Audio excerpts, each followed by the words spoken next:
Are you ready for spring bass fishing? Let's talk about the top 5 baits that I have for early spring bass fishing. The early spring is one of the most exciting and best times to catch giants, knock out a new PB for bass, a lot of cool things. But two things, sometimes the bait selection can be a little bit challenging, and sometimes knowing where to look. And that's what we're going to tackle today. Across the south and the middle part of the country, the spring is pretty much here or just around the corner or coming very soon. But up or north where I live, we're still frozen in, but spring comes fast. So let's get ready. Let me frame this up. I'm talking about baits that work the best for me from low 40-degree water temperature to around 50-degree, mid 50-degree water temperature. So like 42 to let's say 55, 56.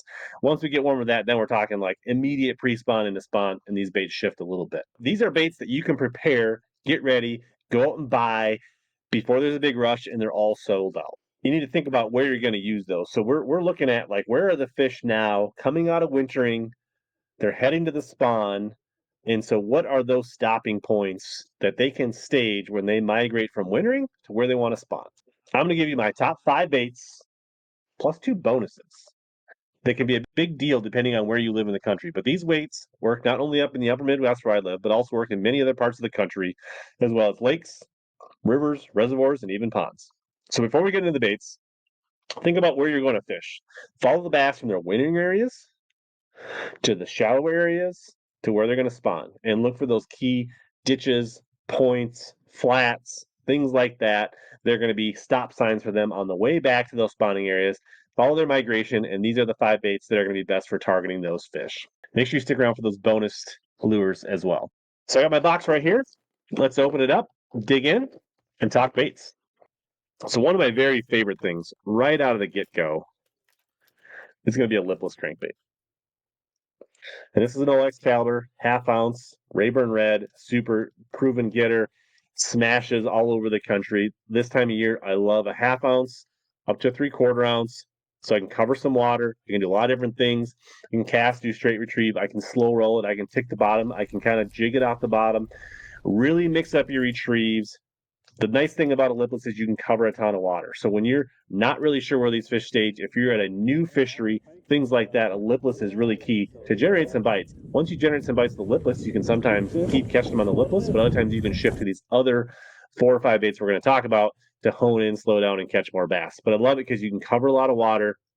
They're easy to cast in all conditions. We get a lot of wind in the spring, things like that. You can fish it up and down the water column, a lot of different depth ranges without having a bunch of different baits turned on. Red is one of my favorite colors this time of the year. You know, a Booyah or an Excalibur. You know, a Red Eye is another favorite one that I like a lot. And honestly, the Quake from Sixth Sense is a killer. You can see the teeth marks on this one. You can, I'm not, you know, the proof is in the pudding when you see the teeth marks in the paint job like that. So a red lipless, you can do some chartreuses, you can do some shad baits as well. Very to retrieve, cover a lot of water, get some bites, and then we can talk about maybe moving on to the next bait. A lot of times after I find some fish, locate them with a lipless crankbait, I'm going to move to a jerkbait. You can still cover a decent amount of water with jerkbait, and the jerkbait has risen in popularity with live scope, but you don't need live scope to fish a jerkbait. You know, the Megabass 110, super popular, a lot of shad patterns, bluegills, perch color patterns, all those things work well. You can dabble with the red bright jerkbaits as well.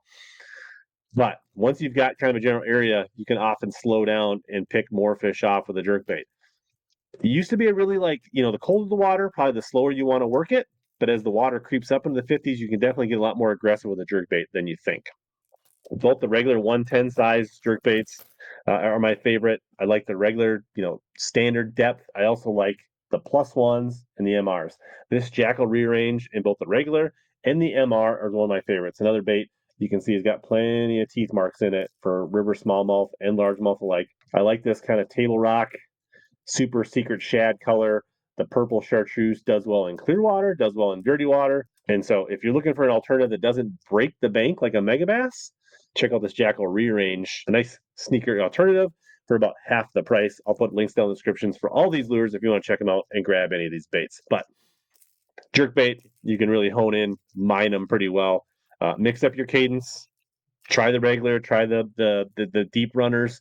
Find what the fish are going to come up and get, and catch them both smallies, largemouth, spotted bass. They all love a jerkbait. Keeping in the moving baits. Flat-sided crankbaits and some other crankbaits can be really good this time of year. You can get, fancy balsa style crankbaits and things like that. But there's some options out there that are really good. Shad. But I do like to get into my chartreuses and my crawdad patterns this time of year for flat sides. There are several baits that are off the shelf that are pretty good, like the Little John crankbaits, things like that. They have a lot of great craw patterns. But one that's exceptionally good is the Fritz side. Catches them all year long, but in the springtime, a really good bait.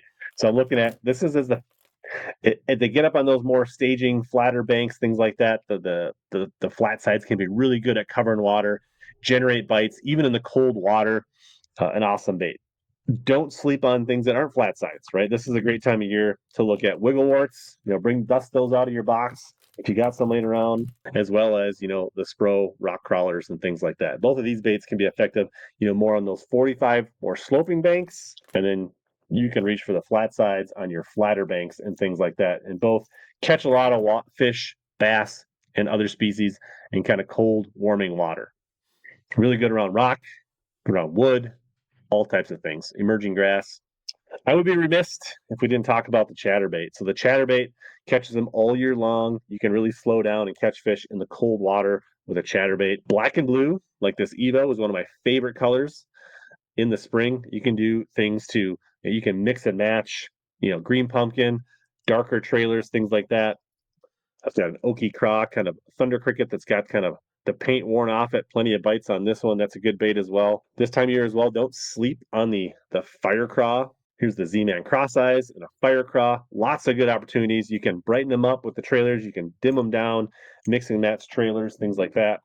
I like trailers without a ton of action. One of my favorites is the Arsenal Tactical Minnow.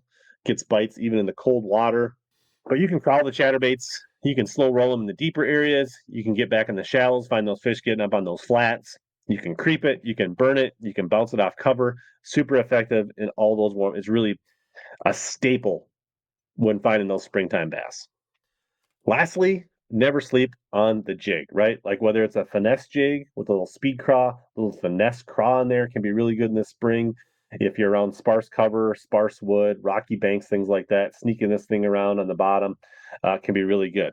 If you got heavier cover, definitely a flipping jig, bulking up a little bit, 3/8 to half ounce flipping jigs. Black and blue is going to be really strong. Your craw patterns, your greens, your natural colors. Keep the in the cold water. Keep your trailer simple. You want a little bit of action, not a ton of action. You can use speed craws, menace grubs, your basic chunks like that. I would kind of avoid like maybe the chigger craws and the real high action craws early in the spring. But as you warm up, you can definitely get into that. There's something about a jig up until the spawn that tends to get a little bigger bite, draws the bites that you want, the quality. And then once you get to the spawn, then start thinking more Texas rigs and soft plastics.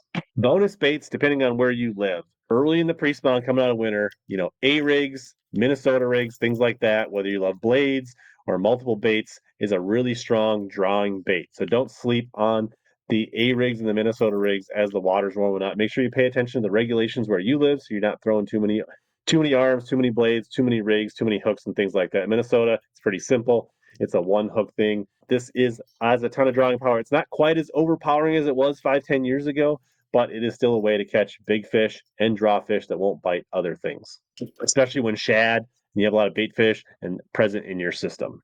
Lastly, I know that all you hear about these days is the jig head minnow, but a pre-spawn, warming up pre-spawn, it's probably the deadliest as it ever gets all year long. It catches them all year, but pre-spawn is one of its most powerful times of the year. So grab yourself some 4 or 5 inch minnows, get some jig heads, and keep those fish honest, especially if you have bait fish and shad present in your fisheries.